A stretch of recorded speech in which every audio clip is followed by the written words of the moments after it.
When I saw Julian Vance stepping out of Serena Cross's poolside cabana the next morning, the bright Miami sun felt blinding. We both froze. She had a severe panic attack last night from the humidity, Julian tried to explain, his voice shifting into that defensive tone I knew all too well. She needed someone to watch over her. I understand, I said quietly, brushing past him toward the outdoor kitchen. He frowned, his boat shoes clicking against the marble floor as he followed me. Maya, listen. When Serena wakes up, don't give her that cold shoulder, okay? She's incredibly fragile after living in London for so long. Miami's lifestyle is a lot for her. Don't weigh her down with your typical moodiness. Ever since Serena had flown back into Florida, our 5-year relationship had turned into a minefield of arguments. Every time I tried to voice my own boundaries or feelings, Julian would completely dismiss them, claiming he had to protect Serena's sensitive soul. But today, the illusion was shattered. I pulled out my phone, unlocked it, and slid it across the kitchen island. Don't worry. With you playing the hero, I'm sure she feels perfectly safe. On the screen was Serena's latest Instagram story, posted at 3 a.m. from our guest cabana. My favorite person stayed up all night holding my hand and cooling my fever. He's completely exhausted for me. The photo showed Julian fast asleep on the edge of her mattress, his hand tightly holding hers. Julian opened his mouth, but no words came out. He didn't need to say anything. Just 24 hours earlier, I had suffered a threatened miscarriage. My blood had ruined the leather passenger seat of his pristine white sports car. Julian had glanced at the crimson stain with visible disgust, pulling over onto the busy, rain-slicked highway near downtown Miami and practically pushing me out. Can't you track your cycle properly? He had snapped, revving the engine. How structurally inconvenient. Fix yourself, Maya, I have a meeting. He left me shivering under a palm tree in the middle of a torrential tropical downpour. By the time I managed to get an expensive rideshare to Jackson Memorial Hospital, the OB-GYN was already shaking his head. The miscarriage is already too far advanced, the doctor said gently, looking at my soaked clothes. If you had arrived just 40 minutes sooner, we might have been able to save the pregnancy. When I finally dragged myself back to our waterfront estate hours later, pale and hollowed out, Julian didn't ask how I was. Instead, he casually tossed a silk designer sundress at my feet. Serena bled through this during her anxiety episode. Go run it through the delicate cycle. A moment later, I saw Serena's other social media update, a picture of Julian in our kitchen, meticulously blending a fresh tropical detox smoothie.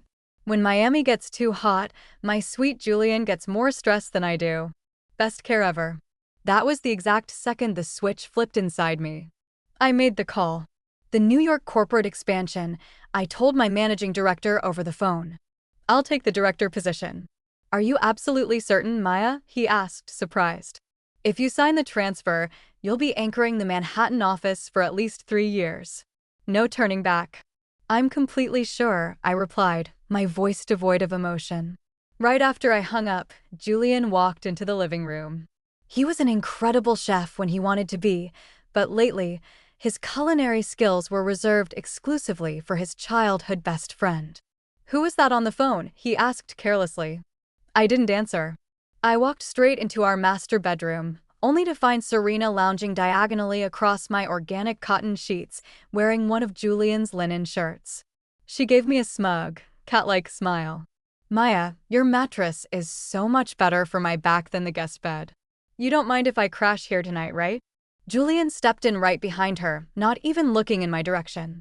Let Serena have the master suite tonight, Maya. Grab your laptop and sleep in the home office. She needs the space. I didn't argue. I didn't cry. I simply picked up my work bag and walked out. Behind me, I heard Serena's soft giggle. Julian, this smoothie is amazing. And his doting reply, drink up, beautiful. I made extra just for you. In the dark office, I opened my laptop. The official New York transfer documents were sitting in my inbox. I signed them digitally without a single second of hesitation. Later that evening, when Julian went into the master bathroom and didn't find his usual post-workout steam shower prepared, he finally remembered my existence. He saw the light on in the home office and walked in, leaning against the doorframe. But before he could even utter a sentence, Serena's voice whined from the bedroom. He paused, flashed a quick, apologetic smile, and immediately turned back to her. He didn't emerge for the rest of the night. The next morning, my complete indifference to Serena's provocative social media posts made Julian frown as we crossed paths in the hallway. Serena is going through a transitional phase, Maya. Don't start an argument with her, he said, adjusting his watch. Once her apartment in Brickell is ready, I'll move her out. Just bear with it. I simply nodded, my face a blank mask. All right. I walked past him and started preparing a light breakfast for myself.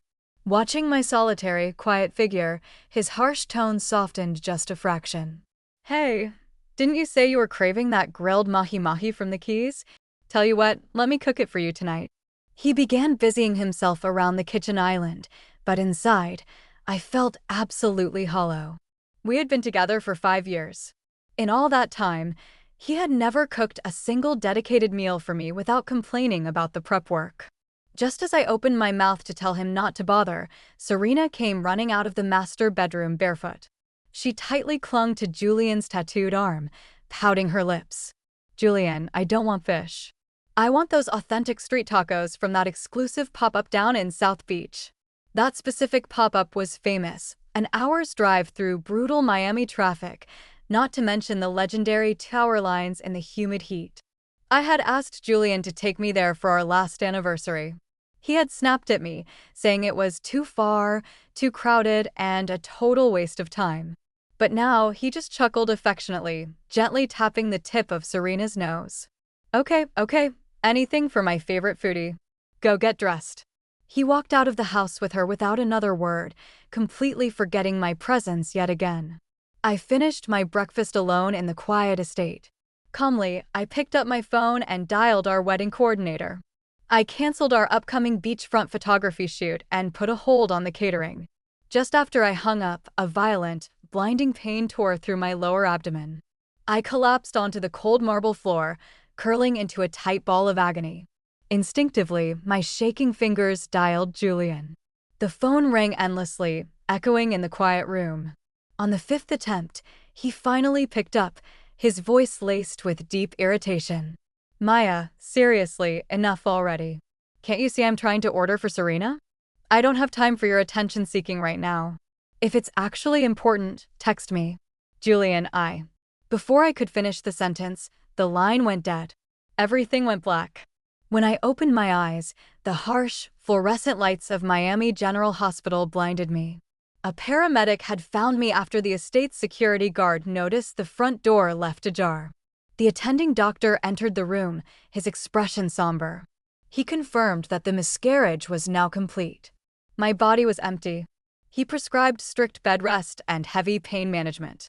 That night, Julian's name flashed on my phone screen. I answered. Why aren't you home? He demanded. The house is dark. I'm working overtime at the downtown office, I said, my voice steady, devoid of the tears that had dried on my cheeks hours ago. He didn't question it for a second. Fine. Serena's staying at our place for the rest of the week. If you come home late, use the side entrance. Don't disturb her rest. Her migraines are flaring up again. He had never called to check on me when I worked late. His only concern was that my presence might inconvenience his guest. He hung up, and he didn't call again for the rest of the night. I suppose he spent it ensuring her comfort. The next morning, I was officially discharged. Walking out to the pharmacy near the hospital entrance, I froze. Through the glass doors, I saw Julian supporting Serena. She looked frail, leaning heavily against his chest as they walked out of a nearby specialist clinic. Julian noticed me, and his brow furrowed instantly. Maya? Are you here spying on us or something? There was a sharp spike of displeasure in his tone, as if he genuinely believed I was tracking his GPS. I looked at him, completely detached from the man I used to love.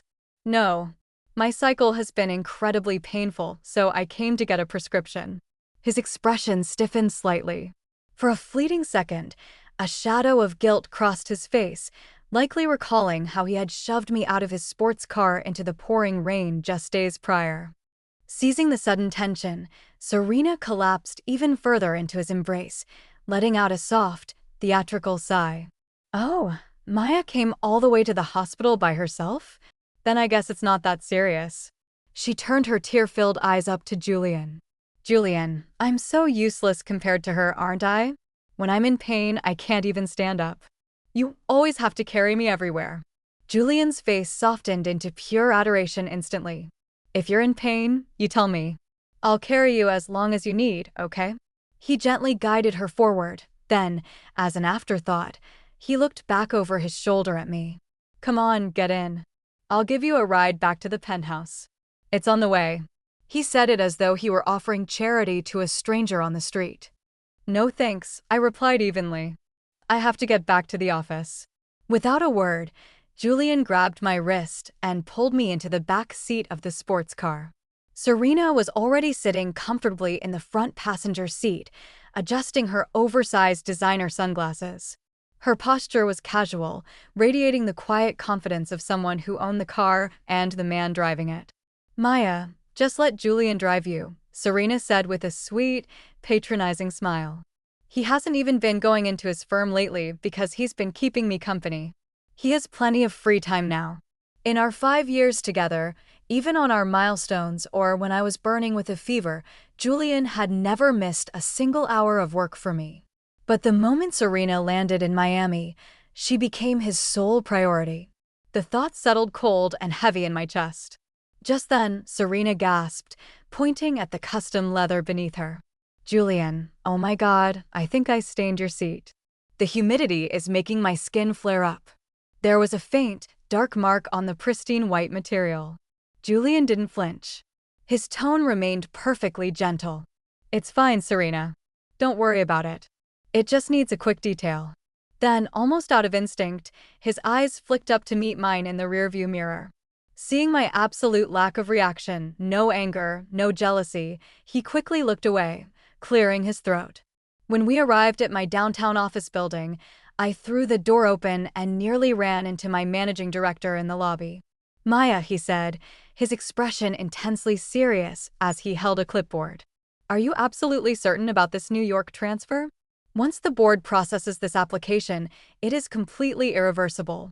I thought you were finalizing your wedding venue and going on your honeymoon next month. Before I could answer, Julian lowered the passenger window from the curb, his expression turning icy. Maya, Serena wants to do a European tour next month. Let's push our wedding and the honeymoon back a few weeks. I nodded without a single second of hesitation. All right. Julian was visibly stunned. He gripped the steering wheel tighter, fully expecting a massive argument, a breakdown, or a fit of tears. But I simply agreed. Before he could say another word, Serena leaned over the center console, tugging on his arm playfully. Julian, don't postpone their honeymoon. Let's all just travel to Europe together instead. It'll be a double celebration. Julian, without even glancing back at me to see if I minded, responded cheerfully, Sure, we'll go together. Maya, let's just book your tickets separately so we can manage the seating. I didn't object. After all, I had already canceled the wedding. What reason did I have to go on a honeymoon?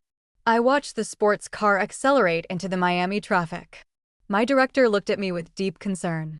Once the paperwork is submitted, it usually takes about a week. But if you need it, I can expedite the signature. You could be on a flight to JFK as early as tomorrow night.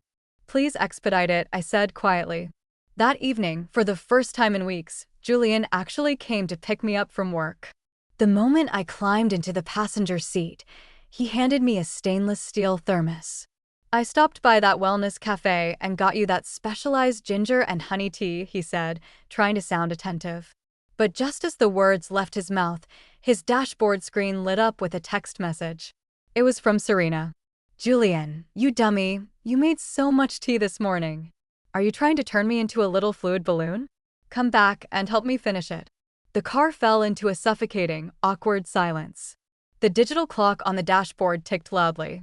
Eventually, Julian broke the quiet, his eyes scanning the documents in my lap.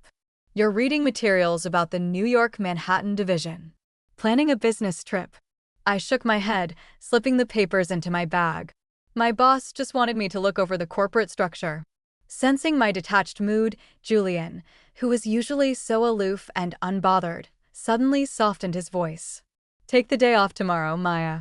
Let's go down to the marina and catch that new IMAX release. Weren't you begging me to see it? No, no need. I don't have time tomorrow. It was the exact movie he had already taken Serena to see the previous weekend. Julian completely misunderstood my refusal, and his guilt instantly twisted into sharp anger. Maya, what is your problem now? He scoffed, hitting the steering wheel. I let Serena stay at our place for a few days because she's having a hard time, and you're already throwing a childish tantrum. I turned my head to look out the window at the passing neon lights of Brickell, completely exhausted. I didn't even bother to explain myself. Julian took my silence as weakness and delivered his final blow.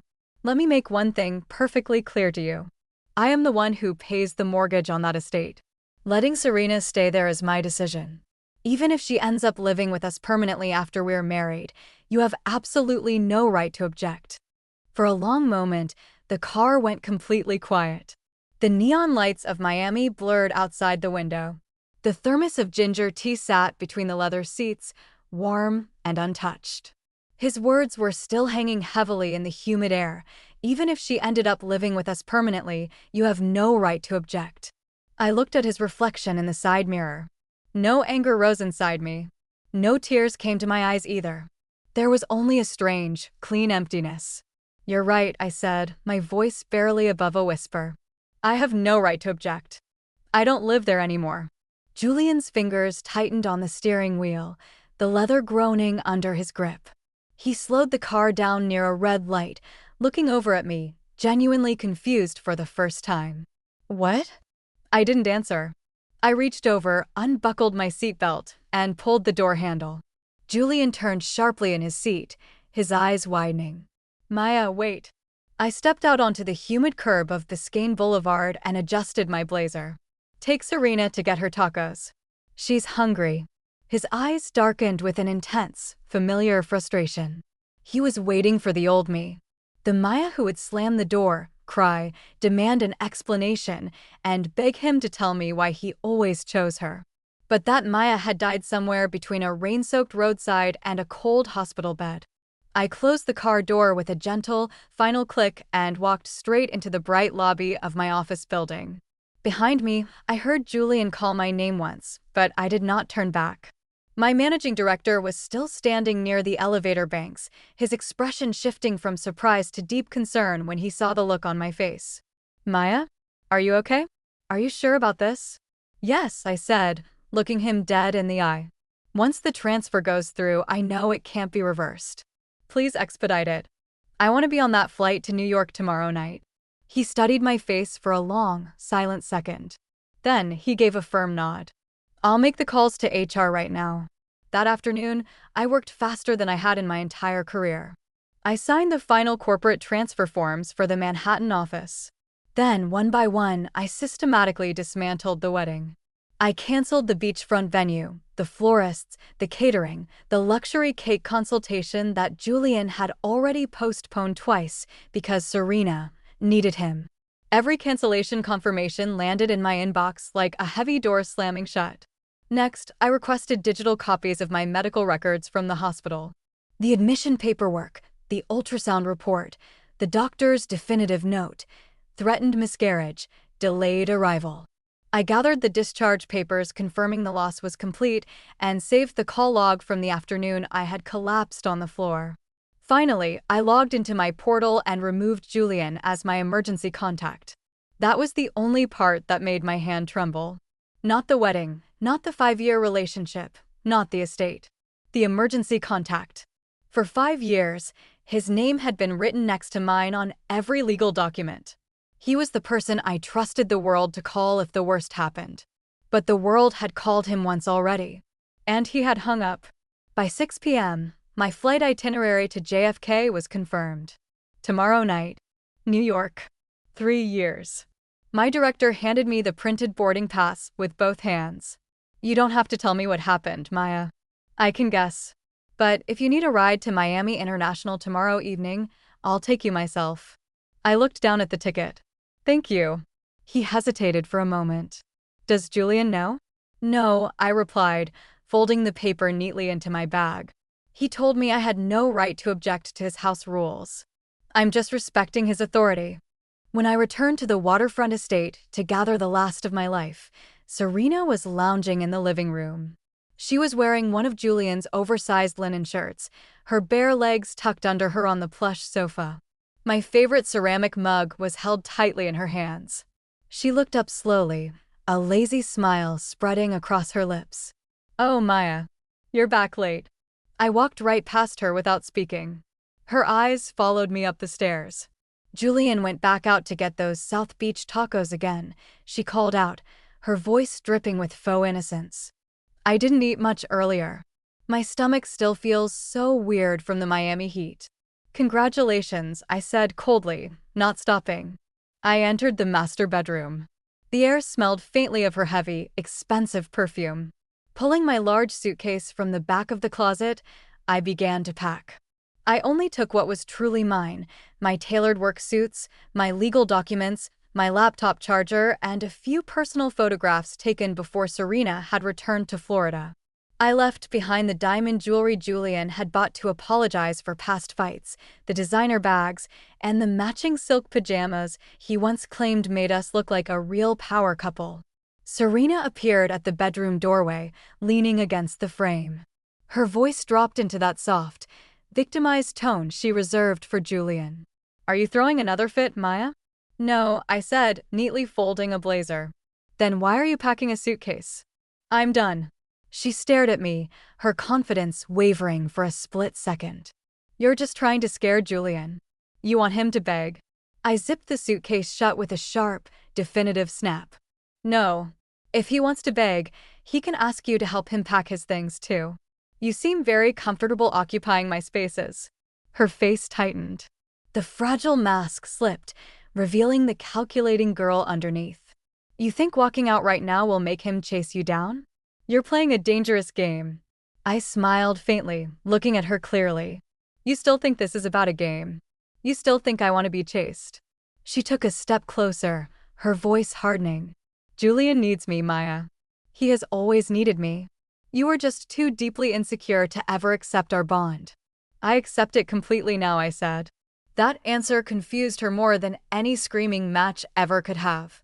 I wheeled my suitcase out to the home office. On the mahogany desk, I placed my diamond engagement ring. Beside it, I laid the estate keys, the wedding cancellation printouts, the New York corporate transfer approval, and the hospital records. On top of the pile, I left one short note: "You told me I had no right to object." So I stopped objecting. I'm gone. I didn't write a single word about the baby. I didn't need to. The medical truth was right there in the official papers, clean, dated, and completely unavoidable. When Julian finally decided to read them, the evidence would speak for itself. I was simply too exhausted to argue with a ghost. Serena hovered at the top of the stairs as I carried my suitcase down to the foyer. For the first time since she had arrived in Miami, she didn't call after me or say a single witty word. Maybe she was still trying to decide if this counted as her ultimate victory. I hoped she enjoyed the prize. It was the very last thing I was leaving her. My managing director drove me to Miami International Airport the next evening.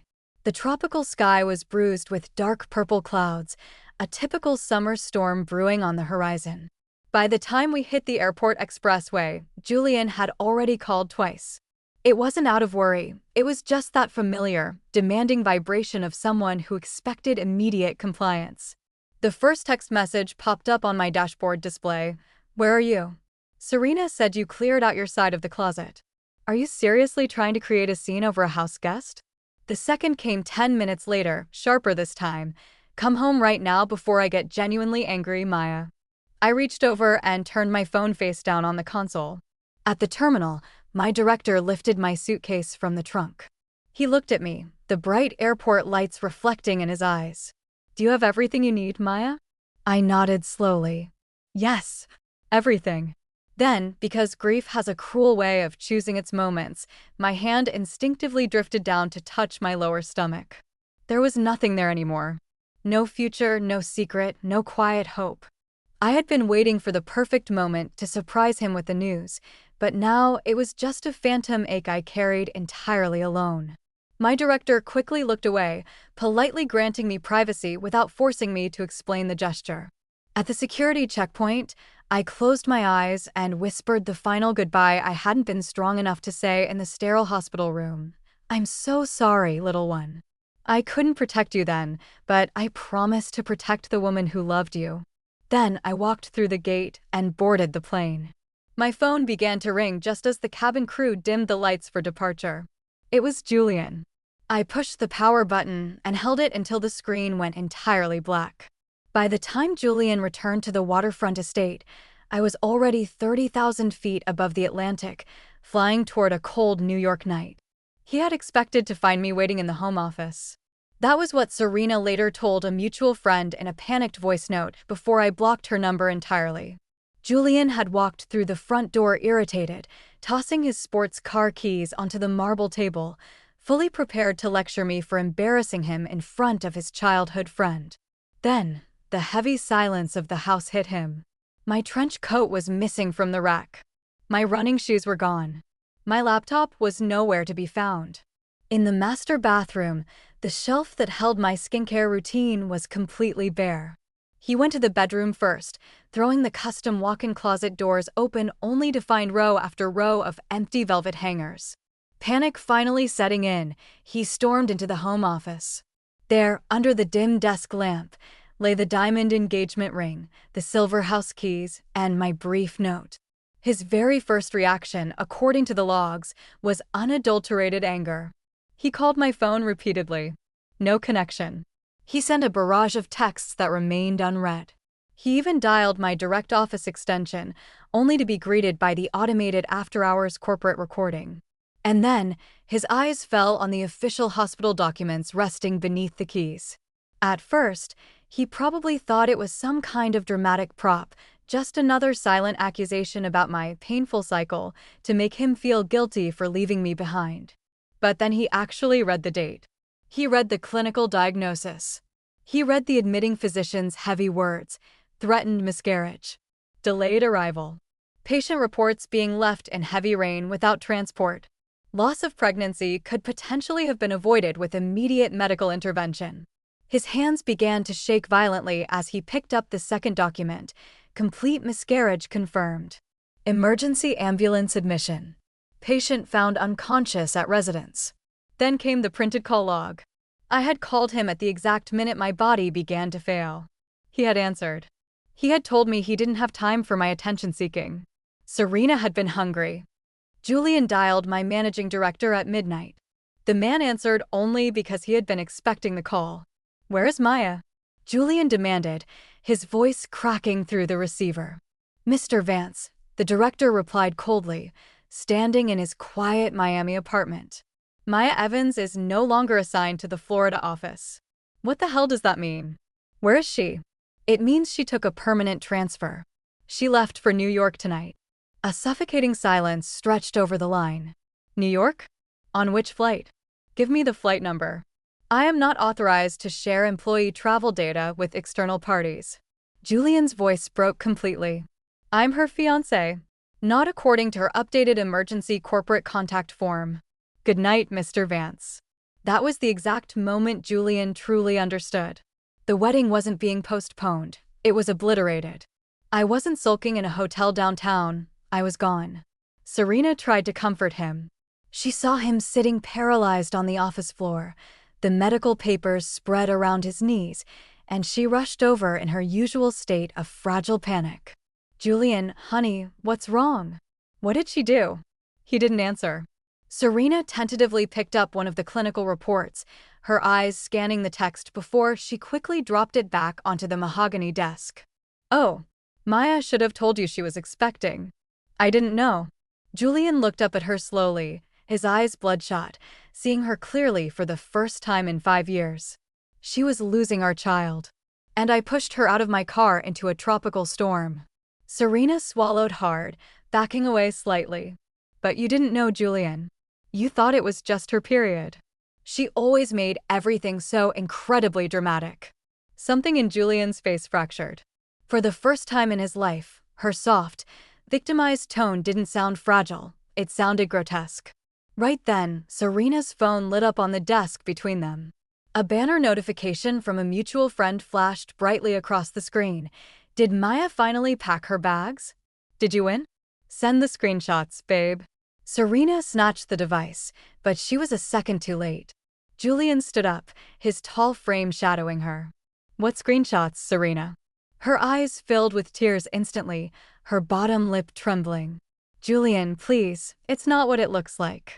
I was just joking around, I was lonely. Unlock the phone. Now. When he forced her to open the chat, he found years of calculated manipulation. The midnight photos from our guest cabana. The drafts of her captions designed to provoke me. A laughing message to her friends about using my master bed because Maya's face tomorrow morning is going to be absolutely priceless. And the final text regarding our honeymoon, if she actually mattered to him, Julian would have left her in the rain by now anyway. Julian read that specific line 3 times. Serena reached out to touch his arm, her voice a soft whimper. Julian, please. I love you. He took a sharp, deliberate step backward, letting her hand fall into the empty air. That tiny, simple movement was Serena's very first real loss. Julian's parents arrived at the waterfront estate the next morning. His mother had heard the shattered, unrecognizable tone of his voice over the phone and assumed someone had died. In a tragic way, someone had. She sat at the long marble dining table, silently reading through the hospital papers, while Julian stood before her like a condemned man in his own home. His father refused to even sit down, pacing by the floor-to-ceiling windows overlooking the bay. When his mother reached the page detailing the roadside delay and the medical timeline, her hands began to shake violently. You pushed her out of your car, she whispered, her voice deadly quiet.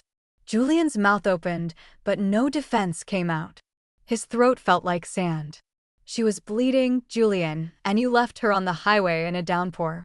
I didn't know she was pregnant, he choked out. His father spun around, his face dark with fury. You didn't need to know she was pregnant to treat her like a human being. The slap came so fast and echoed so loudly in the minimalist room that Serena gasped from the hallway. Julian didn't lift a hand to touch his burning cheek. His mother's eyes were red with tears of pure shame, but her voice remained completely steady. Serena threw out a hook, and you eagerly bit. You chose this. Do not dare make that girl your excuse for being a monster. Serena stepped into the dining room, already weeping into her hands. Auntie, please, I never wanted any of this to happen. Julian's mother turned a freezing glare toward her. Do not call me that. Pack your bags and get out of this house. By noon, the Vance family officially withdrew all financial and social support for the wedding. By evening, the entire Miami Country Club circuit knew the ceremony was permanently canceled. Within 48 hours, Serena was completely barred from entering any property owned by the Vance family. Cornered and desperate, Serena did exactly what she always did. She posted a dramatic, black-and-white photograph of the Miami shoreline on her public profile, accompanied by a cryptic caption about being deeply misunderstood, about loving people too much and how some toxic women leave destruction in their wake and force everyone else to carry the blame. She didn't name me explicitly. She didn't have to. For about 4 hours, a wave of sympathy poured into her comments from people who didn't know the truth. And then, someone leaked the screenshots. It wasn't me. I was 3 weeks into my new life in Manhattan, falling asleep from pure professional exhaustion in a temporary apartment that smelled like old wood and city rain. It was actually Julian's own cousin who posted them first. The internet received the full picture. Serena's intimate captions, the text messages bragging about conquering my master bed, her jokes about Julian making her detox smoothies while I was privately losing a child at Jackson Memorial, and a private story archive where she had already labeled herself the future Mrs. Vance. To seal it completely, Julian's mother posted a single public statement from her official account. A woman who celebrates stealing another woman's space should not cry when the chair collapses beneath her. The high society Miami social circle did the rest. Serena loved playing the fragile victim, but unfortunately for her, Digital receipts are incredibly durable. She deleted her accounts within days, but the damage was irreversible. Friends who had liked every single one of her photos stopped answering her calls. Julian refused to see her. His family pulled the strings to have her terminated from the luxury marketing firm where they held a major stake. Her entire social existence, built entirely on being the delicate girl Julian Vance protected, dissolved into nothing. In New York, life did not become beautiful all at once. It became quiet. My Manhattan apartment was small, with a narrow bed and a window that faced a brick courtyard. The radiator clanged loudly at night, a stark contrast to the gentle ocean breeze of Miami. For the first 2 weeks, I lived on simple takeout and soup because cooking felt too much like a home I no longer had. I worked until my eyes burned, then cried in the shower where the sound of the water could drown out my grief. I kept the medical records in a sealed envelope at the very bottom of my desk drawer. Not because I wanted to reopen the wound, but because some lives are too short to leave no trace. The Manhattan division was demanding, fast-paced, and ruthless. A new team, a new city rhythm, and new clients who did not know me as Julian Vance's quiet fiancé or Serena Cross's rival. They only knew my strategy. They only knew my work. And that saved me. Daniel Laurent was the project lead in New York. He was calm, incredibly sharp, and annoyingly observant. On my 4th day, he placed a deli sandwich beside my laptop without a word. "I already ate," I said, looking up. "You've moved the same coffee cup around your desk for 6 hours, Maya. You didn't eat." "I'm busy." "You can be busy after lunch," he said simply, already walking away. No lecture, no demand for gratitude, no wounded pride. Just food. 2 weeks later, when I stayed late to fix a presentation and apologized for taking up his time, he looked genuinely confused. "Maya, you do not have to prove you are useful before you deserve basic care." I stared at him longer than I meant to. He didn't ask why. That single sentence almost made me break down in tears. That was the first thing I truly liked about him. Julian came to New York after 3 weeks. I refused to see him. He waited outside our corporate building with a massive bouquet of orchids.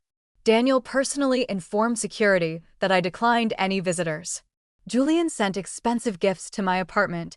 I marked them as return to sender. He sent handwritten letters. I placed them unopened in a larger envelope and mailed them right back to his hotel.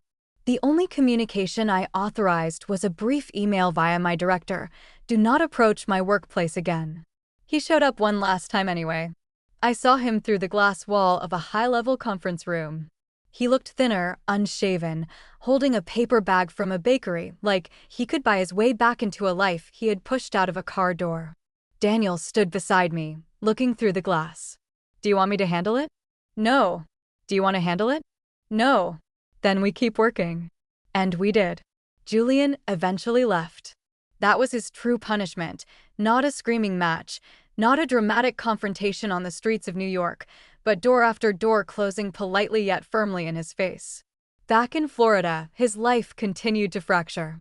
The luxury wedding cancellation became public knowledge, and people whispered whenever he entered a room.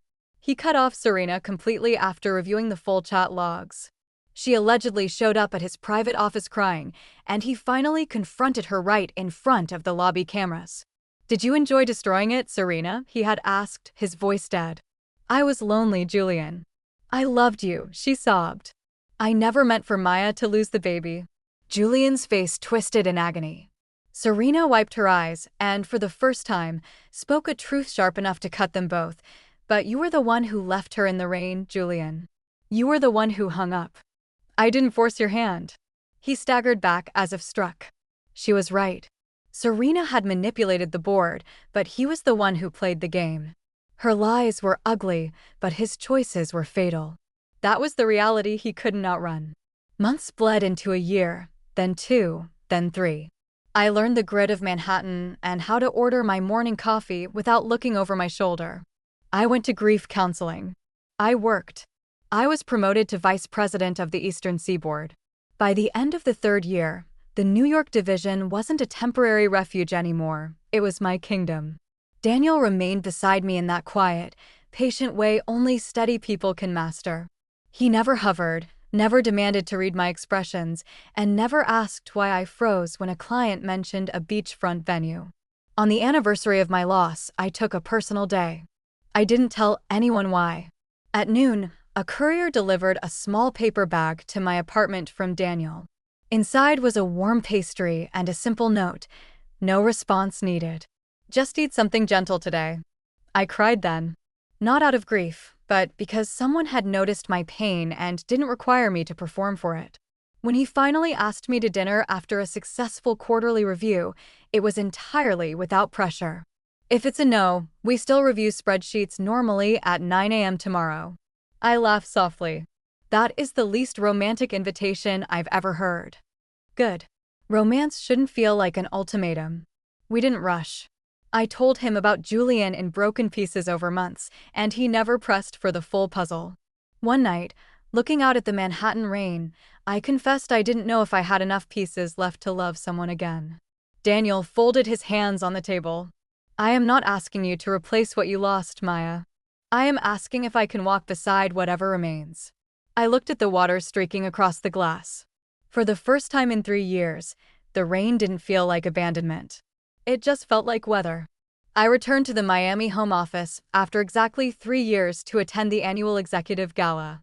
My name was printed clearly on the grand banner, Maya Evans, Regional Director. Not Julian's fiancée. Not the woman who fled. Me. The reception was held in a luxury high-rise overlooking the same highway where I had once been pushed out into the storm. Julian was there. I knew he would be. He stood near the back bar, dressed impeccably but aged in a way that his family wealth couldn't camouflage. No Serena beside him. No easy arrogance. His mother was there too, but she stood near the corporate board members, completely ignoring her son's existence. When his eyes met mine, he went entirely still. I didn't look away. I didn't flush. The absolute lack of panic in my chest was the real victory. The evening progressed seamlessly until Serena appeared. I almost had to admire her sheer desperation. She walked into the gala late, wearing a pale dress, trying to project that same trembling, fragile aura she used to control a room. Maya, she whispered as the space around us quieted. Julian stepped forward instantly, his voice sharp. Serena? Why are you even here? I just wanted to apologize, she said, her eyes welling with well-rehearsed tears. We were young. I was insecure. I never wanted to cause so much pain. I set my champagne glass down on the high-top table with a soft click. You were insecure, so you took what was mine. She flinched. I didn't know about the baby, Maya. No, I replied, my voice carrying clearly across the silent circle of onlookers. But you knew about my bed. You knew about the posts. You knew about the phone calls every time he sat next to me. You couldn't stand that I had one small piece of his life. You weren't fragile, Serena. You were precise. There's a profound difference. Serena's mouth opened, but no tears could save her now. She turned to Julian, her old safety net. Julian, please, say something. Julian looked at her, his expression filled with a cold, dead exhaustion. Leave. That single word shattered whatever delusion she had dragged into the room. His mother caught the eye of security, and Serena finally understood.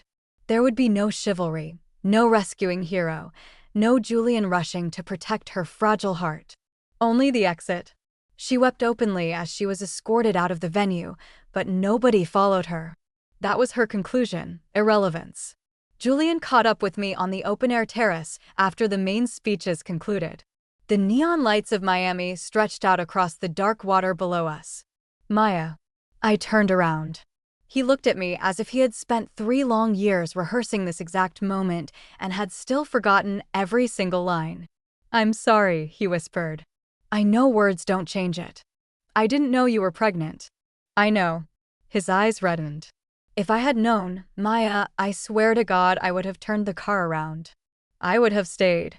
I looked at him, really looked at the man I had given half a decade of my youth to. I thought of Serena calling from the guest room, the restaurant, the master bed. Would you? His face completely crumpled. You held Serena's hand all night because she was overwhelmed by the humidity, I said evenly. I held my own stomach alone on a bathroom floor while our child died.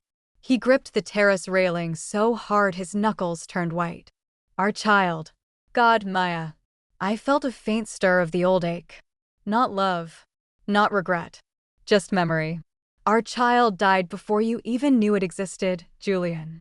But my love for you died the moment I realized that, even if you had known, Serena would have called once, and you still would have looked back. Tears streamed down his face, completely uncheckered. For the first time, Julian Vance was entirely powerless. No asset, no estate, no authority could salvage the wreckage. Just a man standing in front of the life he had discarded. Maya, please, my family barely speaks to me. I think about that phone call every single night. I hear it ring in my sleep. Then that is your weight to carry, I said. I still love you, he choked out. Is there any version of us left? Any chance at all? I glanced through the glass doors behind him. Inside the warm light of the ballroom, Daniel was talking with the managing director. He wasn't watching us. He wasn't hovering defensively. He trusted me to stand completely on my own. That was what real strength looked like. No, I said softly. You don't love me, Julian. You just love the space where I used to stand. His head bowed, his shoulders shaking.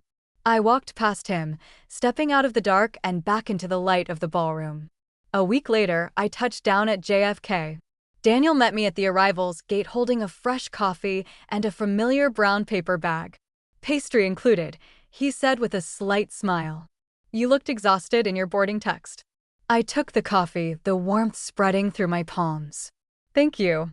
He didn't ask if I had spoken to Julian. He didn't ask if I was cured. He simply took my carry-on bag and walked beside me. When I unlocked the door to my apartment, the windows were cracked open to let the crisp autumn air move through the curtains. On the shelf near my desk sat a small, polished wooden box.